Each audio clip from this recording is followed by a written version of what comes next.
Those of you who got an invite, welcome to Nerd Prom. No matter where in the world you are, we're all Nerds International. With the hyphen. Right, YouTube, it's Mr. Mean coming at you from very sunny Duluth, Minnesota on this gorgeous August the 14th day. It's another video for my Patreons. We'll get this first, and then all the rest of you lucky folks out there in YouTube land will get it the following week, next Monday. I'm a day late. Today's Tuesday. Lots of stuff going on yesterday. Couldn't get a video out. So today's video du jour, I reached way back, going 11 years back to 2007. Mindstorm Labs Alpha Omega. This is a weird one, folks. First of all, you can see it's a portrait or a landscape. Excuse me, it's a landscape book. So it doesn't fit on the shelf right because most game books are like this. This one's like this. And of course, no name on the cover.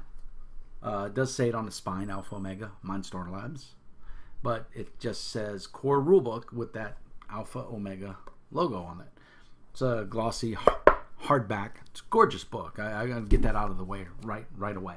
It is physically a very good looking book. My hair is all over the place, people. I apologize. It's chaotic. It's crazy. Mr. Mean is all over the place. So this was published in copyright 2007 by Mindstorm Labs. The website is still up, but be aware it is up for auction. So does that mean it's a dead game? I'm going to say yes. I went on DriveThruRPG, and the only thing I could find was a podcast dedicated to it that you could download from DriveThruRPG, which I thought was a tad bit odd, but hey, cool. And also a character sheet. This is a 3 to 4 page character sheet that is all over the place. But the website domain is up for auction. I think the highest bid right now is like $69. Ooh. So it's safe to assume this is probably a dead game. I haven't seen their website hasn't been updated or anything new put on it since 2009. So this game was created by David Carter and Earl Fischl, Fischl. If I said that wrong, I apologize. Yeah, so we covered that. So that's all the notes. So much for the professionalism there, right out the window. It's not why you guys watch me. You watch me because I'm crazy and I enjoy doing this stuff. So first off, the book, perfect bound, stitched, glued. This book's 2007. I've had it since it came out, and it's held up ever since. I did sit down and try to play this one time, and I would rather gouge my eyes out with a hot poker on a Saturday night full of a room of hot naked women. That's how bad I did not want to run this. Does that mean it's a bad game? No.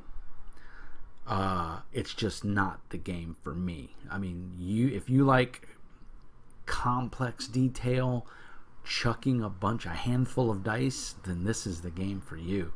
It's basically a stat and a skill that totals up to a number, and then you consult a chart, and then that chart tells you how many dice you have to roll. It's based mainly off of your attribute, and then so your attribute's going to, like, say it's a 35. If you have a 35, you're probably going to roll somewhere around 4d6 to 5d6, somewhere right around there.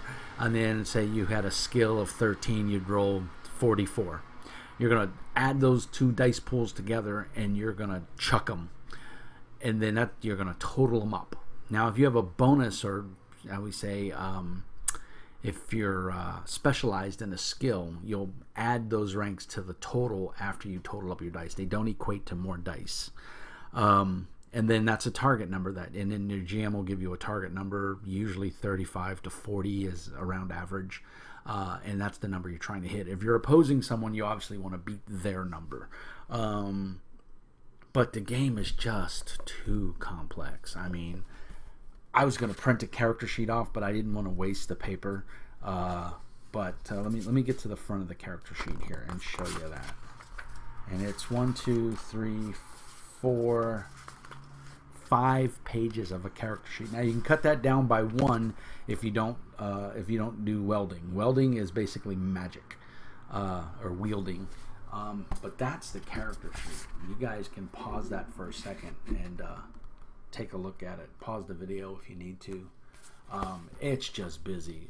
Again, does that make it a bad game or a bad character sheet? No.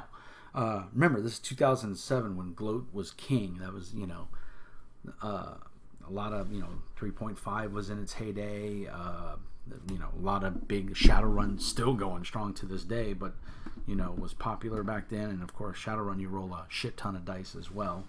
So, it's just not the game for me. The other thing I don't like, there's no page numbers. There is an index, there is a table of context, but it all goes by chapter headings, and then it's like chapter 1 to 2.0. So if you want, what's my attribute? That's in chapter 1.7. So you got to go find 1.7 and kind of dig around. It's not terribly hard. I just don't like the layout of that aspect. Give me just a final can, because I can't tell you how many pages it is. I'm assuming it's around 300. Because of the thickness of the book, but again, it's landscape, it's not portrait, so the layout's a little bit different.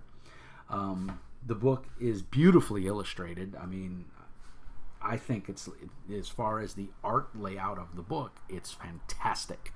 I like it. There's usually, like, I'll show you a picture here in a minute. There's a lesser Nephilim. It's basically a human type character mixed with some higher genetic material. So there's a couple line drawings, some black and white pencil drawings, and then there's a colorized full picture of the person. And it's a 2-page spread for each race. So you can see, and they give you all your stats and everything. And the game, I feel, is laid out well. I think it's overly complicated, but I don't want to jump ahead of myself. Let's go back to it. It's a post-apocalyptic world in the future. Humanity has gone to shit, and there's angels and there's demons, and they've interbred with humans. There's cyberpunk, there's magic, there's the lesser races and the greater races. This thing's got everything in the kitchen sink in it. You got Nephilim, which have wings, but lesser Nephilim do not. Bioengineered designs. The bioengineers are called remnants, which are basically mutants. Necrosi, they're just badasses. Don't even get involved with those. They're like half dead. They remind me of the necromongers from Riddick. Your baseline humans. So we got humans, Necrosi, remnant, which I said are mutation, bioengineered, which are humans with obviously bioengineered. There's like 4 pages on bioengineered because there's a lot of different stuff you can get. The Nephilim, lesser Nephilim, the Grigori, which are basically, lack of a better word, they're dwarves, but they're creepy. And then you have the lesser Grigori, which are even more creepy. And you have the Anunnaki, which I have no idea what they are. I believe they are offspring of 2 Nephilim, one of the Ophanim descent and one of the Seraph descent. So they're just more demons, basically, monsters. Excuse me. And then you have artificial intelligence. And that's your races. That right there is just a plethora to choose from. So you can obviously find something to play. The game breaks down to attributes and skills, and it goes from there. You have an initiative segment in which you get to act in multiple segments. One of the things they do that I like is if you have multiple segments and you want to act in all those segments, you have to decide how you're going to split your dice. And so the way they do that is you take the total of I believe it's the total of dice you have, and they suggest tokens, pennies, dimes, nickels, glass beads, whatever, matchsticks, whatever, and you split. So say you have an 8 dice pool, and you act twice in a round, so you can do 4 and 4. So you can split those up, and you can so you'd only have half as much dice to roll. So there's a lot to be said for acting multiple times in a round, but then again, you're going to be less effective depending on how you split your dice pool. Or you can act once in a round with your full dice pool, but then you're subject to all the reactions from everybody else. The game goes into very much depth and detail about actions and counteractions and resolve, magic, and the different types of cyber. I mean, there's everything in here in the kitchen sink, which is why I think it's probably closer to 400 or 500 page book. But again, it's landscaped and there's no page count, so I don't know. I have not seen it in a PDF, and again, like I said, the book. So that's basically the mechanics. You have hit points, you have wounds, you have modifiers that deduct from your dice and add to the difficulty, and you go from there. So standard RPG. I mean, if you've played games for any length of time, none of this is going to be revolutionary. What it is going to be is confusing. There is, again, the everything breaks down into chapters and subchapters. So you got chapter 6.3.1, modifying core quality scores. So you can obviously, by whatever race you pick, you adjust your abilities. It's just a lot coming at you. And again, I iterate, it's not a bad game. I have yet to get this to the table, and I doubt I ever will, because I live in Duluth, is the land of D&D, and nobody here wants to play weird games. I tried for over a month and a half, almost 2 months, to get Realms of Tyranoth off the ground, and I just couldn't do it. Nobody. As soon as I said it wasn't D&D, they were like, oh, never mind. People just didn't show up. I sent links to everybody. It is what it is. And that's, you got to kind of dance with it. Okay, so that's the mechanics of the game. Not a horrible game. If you like chucking, and it uses a full spectrum of dice, everything from a D4 to a D20. And if you get good enough and you play the game long enough, you can roll multiple D20s for attributes and skills. So it can get crazy with the dice. I didn't see anything more than like 3D20. The other thing you do is, since you're just reaching a target number, and this feels like an afterthought to me, and I think I would just remove it out of the game and maybe just go with your dice pool. But it seems, and the reason I say it seems like an afterthought is because it just doesn't fit mechanically with the game. You're chucking a bunch of dice to get a target number, but then they want you to roll a separate D20, and if it rolls a 20, it's a critical success. No mention of a critical failure, but a critical success. It seems like an afterthought, like, oh, let's find another use for the D20 so that we can get people to roll more dice.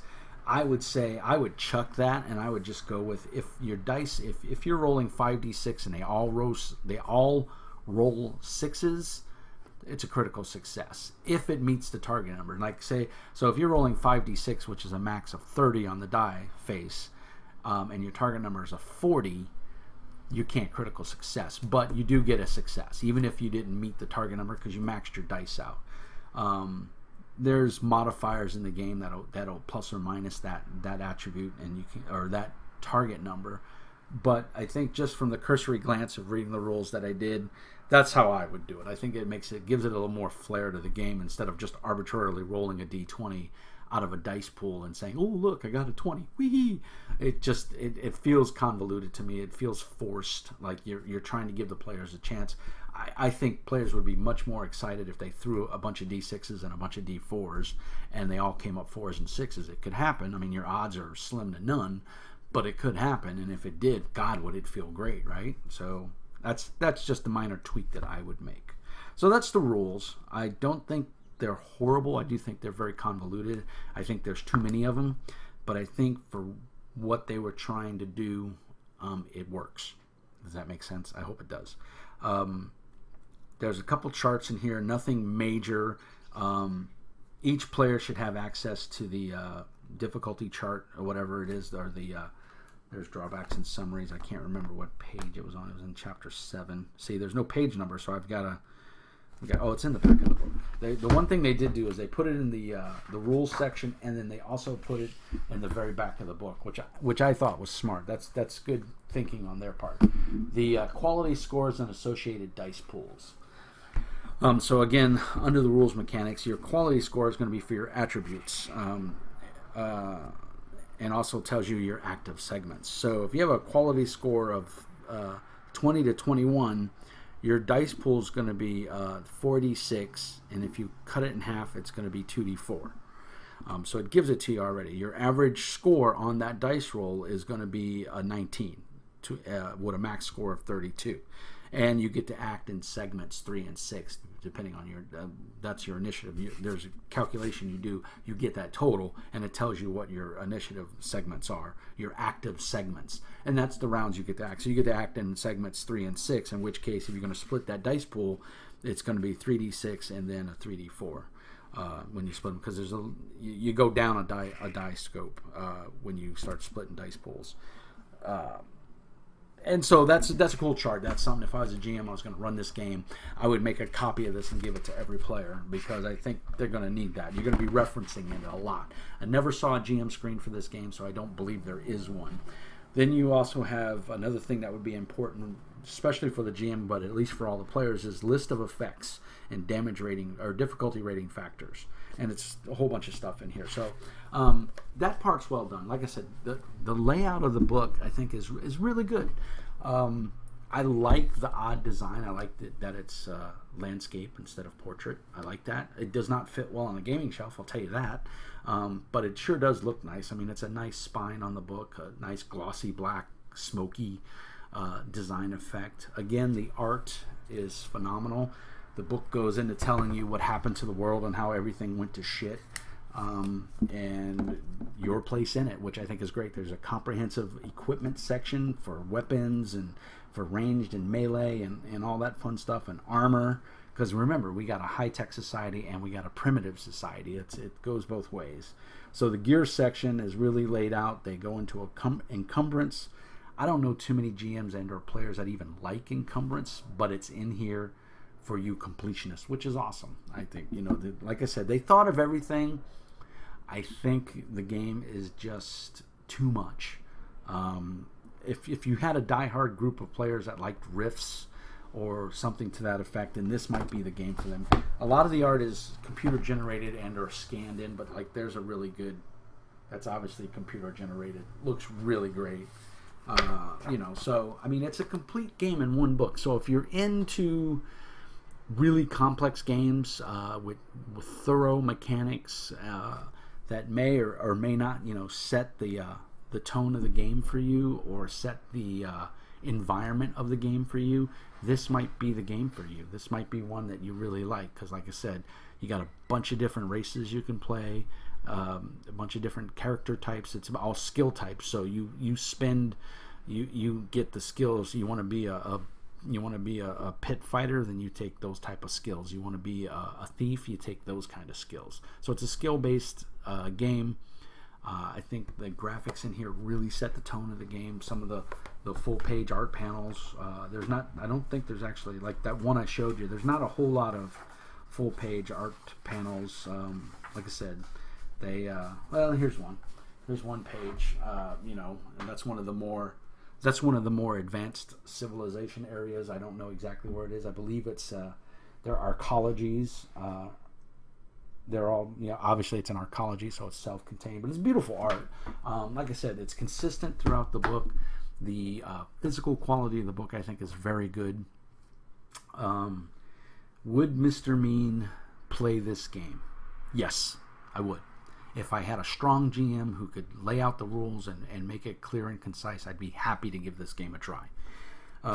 Would Mr. Mean GM this game? No, it's not the game for me. It is entirely too crunchy, and I would wind up leaving things out of the mechanics that would impact the flavor of the game, and then I would be doing a disservice to my players, and I don't like that. So, not my cup of tea. But I would play in it. I would give it a one shot if somebody wanted to run it at a convention or something, or here in town and said, hey man, I got this great game Alpha Omega. I'd be like, whoa, me and you were the only two people in the world that have it. I think Mr. Isaacoff might actually have a copy. I think we both bought a copy at the same time when we saw it, because I bought this in California, I believe, on a trip down there to visit, because I had moved out of California in 2004. So I don't know. Maybe I didn't. Maybe I bought it here I bought it in Phoenix. I'm not sure. Anyway, I've got it. That's what matters. It's happy in my collection. It looks great up on my shelf, and I wanted to give you guys a review. Alpha Omega, the beginning and the end is the title. It's by Mindstorm Labs. You can currently go to their website, mindstormlabs.com. But like I said, if you click on any of the links therein, it automatically bumps you to a domain for sale. for auction, and you go from there. So the character sheet is up on DriveThruRPG or RPG Now, so you can find it there. I didn't see it listed on Amazon. I did look. I didn't see it. I did not search terribly difficult because I saw it wasn't for sale on DriveThruRPG, so that pretty much told me if anybody's selling it on Amazon, it's going to be a private seller that just happens to have a copy and wants to get rid of it. Might be up on eBay. I don't do much eBay anymore, so that's up to you. So that's Mindstorm Labs Alpha and Omega, the beginning and the end. That's my review, what I think of it. If you're a collector, it's a buy. If not, I take a pass. If you don't think you have a solid gaming group that wants to play that game or that genre and style of game that's somewhat on the more complex side, I'd say pass. But so that's that. The other thing I wanted to go over is I didn't want the video to be too short, so I wanted to throw in a couple more things here. The City of Mist Kickstarter for City of Pain is going on. Now I picked up City of Mist here, and I did a review on it a couple weeks ago, and it should be live now. Everybody should be able to see it. I'm very enamored with this game. I like it a lot. I'm a big fan of superheroes, and I'm a big fan of noir, so those two tie in really well. And that game just looks really cool. I like how they're doing things. And my mic is falling apart here, guys. I apologize. Got to figure out how to get it to stay straight. Just having technical difficulties here. All right, well, we're not going to futz with it. All right, so go check it out. I'll put the links in the show notes there for the City of Mist, City of Pain Kickstarter. My only concern with this is I was reading some of the notes on their first Kickstarter, which has already ended and is supposed to have been fulfilled, and there's people that are saying they still haven't gotten their product. Now, I ordered from their website the main book and some cards, and I did not get any notice that the cards were out of stock and they were waiting to reprint. Now, that being said, I did go back to the website and I looked, and it did say the cards were out of print, but I ordered them. At the time I ordered them, I don't believe it said that. And so I was a little miffed when I got my box. I was really excited, and I didn't have the cards. And they are a play aid. They do help you run the game, which I think is cool. So unfortunately, I don't have the cards. Once I get the cards in, I haven't gotten any notice saying they're on back order and we'll ship them to you when you get them. I don't know. I need to reach out to those guys and find out where they're at. But I did pay for them, and I still have my invoice. So I'll go from there. So then the next one is Enter the Shadowside Destiny. This is another Kickstarter. I'll put a link in there. It looked kind of neat. I don't know much about it, but check it out. I don't even know if it's still going on or not. I hope it is. Of course, Chill 3rd Edition is an all-time classic. Its Kickstarter is going on right now. You can definitely jump in there, and hopefully you'll find something you like. And again, I'll put all those in the show notes. And last but not least, Caverns Deep by Dwarven Forge, handcrafted game terrain. The link will be in the notes as well for this. Dwarven Forge, if you've watched Critical Role, or you've been to Gen Con, or you've been to any of the bigger conventions, someone is mowing their lawn and they're pissing me off. Oh well, hopefully I'll talk a little louder. Dwarven Forge is handcrafted. It's a special type of plaster that they use, and you can either pay for it to be painted by them or unpainted, and it comes in like a slate gray that's unplated, dark slate gray, unpainted, so you can use it just like that. But it's 3D terrain. It's very durable. It's super awesome stuff. If you click on the link, you'll see it. Go on YouTube, do a couple of searches. You'll find some really cool stuff, and I think you'll like it a lot. It's some cool stuff. So hopefully that will whet your appetites and help you spend some of your hard-earned summer money to pick up some cool stuff. Other than that, this is Mr. Mean, as always, saying peace and hair grease, and remember, be nice.